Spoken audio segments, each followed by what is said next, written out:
Hey guys, thanks for joining me for another Dissidia Final Fantasy Opera Omnia video. Today we are taking on Mission Quest 5. So this dropped with the campaign banner, the Terra Dark Knight Cecil. And this fight I thought was pretty easy because this is pretty much my showcase fight. So this is a retrain of the first ever Shinryu. And so I decided to bring Penelo, Rem, and Reks here. And I brought Penelo because I remembered that this was her fight. And I believe, like, the way to tackle this fight is just to ramp. Because I think they wanted to promote her ramping and just ramp, stay ahead of the enemies, get your force in first. And then they do a thing where they will attack you and paralyze you if your health isn't high enough. And they're going to get, like, an HP poison as their gauge goes up. So, essentially what I decided to do is just bum rush this with Reks. And absolutely destroy it. And we brought Rem because, the other thing is this calls for dagger, right? So it's like 2 dagger and a sword. So it's like, okay, well, Penelo, Rem, and Reks seemed like a really nice combo to use here. And just seemed like we would really blow up this fight because of the weapon types they are requiring. And I did bring a friend Iris. I don't think I ended up using it. Or if I did, I don't think I used it properly. But literally just bringing in a friend Iris is good because...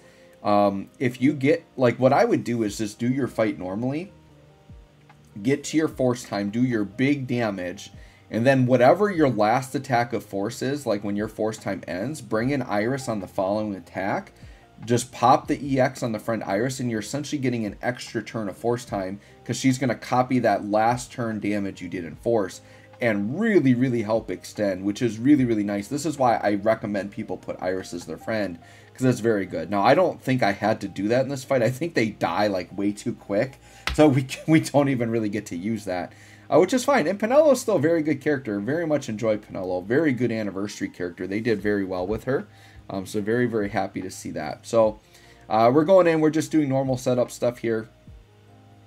Burst effect. This should be a pretty quick fight, by the way. I mean, the thing with these mission quests, like, they put a lot of restrictions on them, but the fights were really undertuned. Because I think, once again, I think these were literal reruns without any modifications. Because to me, this felt like I was just doing my showcase fight. Which you guys have seen routinely. I blow up and destroy the showcase fight. Just doing a showcase, I end up beating the fight almost every time because the characters are too powerful. So, this I didn't think was bad. And here's the thing, this is a fight you normally have to worry about HP requirement, but the mission quests don't have HP requirements, so as long as you meet the score requirement, you're good, because the weapon type requirements are pretty much take up all the slots for the requirements, right? So we're going to go ahead, we're going to Fatal Dance. Yeah, Fatal Dance is definitely aged, right? Like that mill AoE, like it's still decent, but yeah, there's been a lot of power creep in terms of damage. But the reason why Penelo has aged well is because all of her support and her force condition are still so good. So Penelo is still a very usable character. I think Penelo and 2 Echoes is still a very viable team. Because you can just let Penelo's FR operate and let the other 2 characters echo. Still very good. Very much enjoy that Penelo there. And I like my Rem as well. My Rem is totally maxed out. Looking good. You can see I opted not to get the new costume. The current costume I have for her just looks too good with her LD weapon. So, or her FR weapon. So I'm going in with BTFX right away. And you can see we're fully ramped up. So I think I decided to do Reks FR here. Just because I know he's going to meet his own condition. Well, actually, no, I think I do Penelo. Because I know Penelo's FR is too good. We'll see if I go Reks or if I go Penelo. I don't... Okay, so Reks BT effect, and I think I do Penelo FR. Because Penelo's FR is just so easy to meet with every character. Because once again, if you have all Penelo's buffs on, like every character is meeting the requirement no matter what. It's got to be one of the best FR conditions in the game. It's so easy to meet.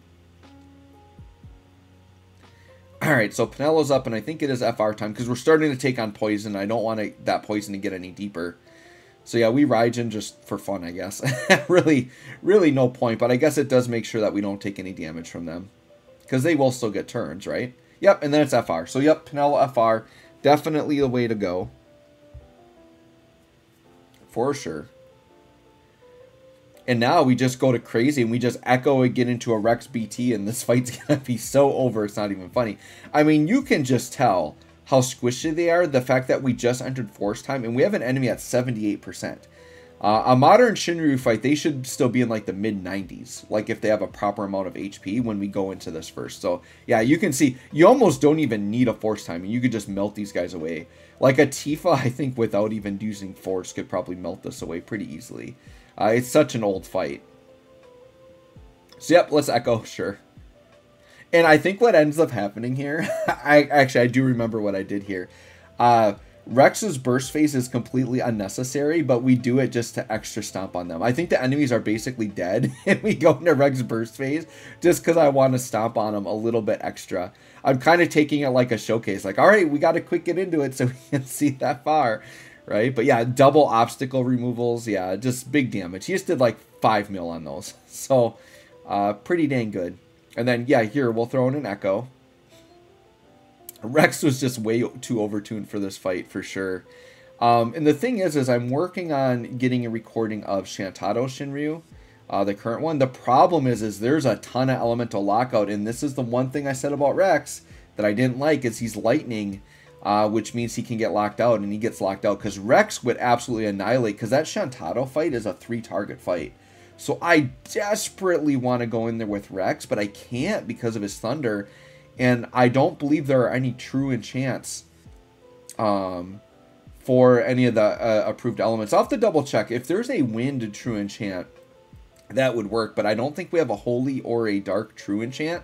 We have 2 fire true enchants, but fire is one of the locked out elements. So that doesn't work either. But I desperately want to take Reks in there because, dude, that 3-target Shantado fight, and they're all very strong. I think Reks would do a lot of damage in there. Could be a good fight for Squall, right? Twins is too tricky because they got too many elements. I think Twins get locked out of that fight.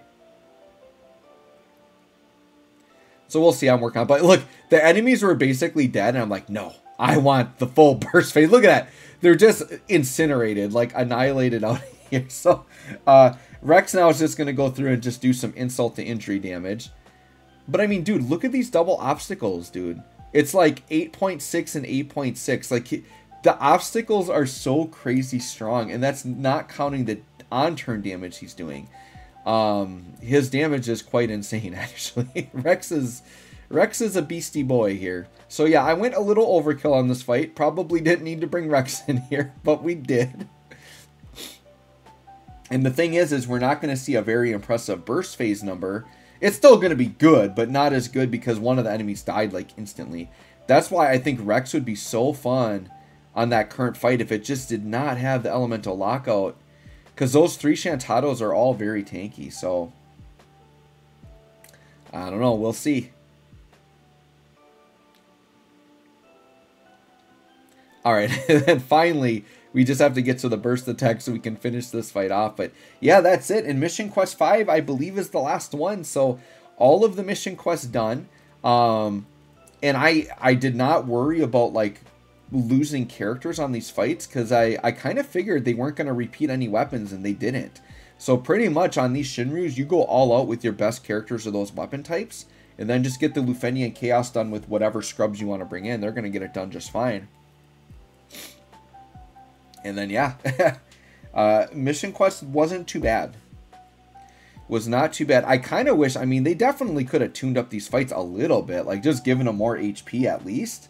Because this one was especially like super easy. Yeah, 181 mil, completely overcrushed that thing. So anyways, guys, let me know how you handled Mission Quest 5. I think this is by far the easiest one, like between the weapon selection and the fight they chose, but like just ridiculously easy. So anyways, guys, thanks for watching. We'll catch y'all on the next one.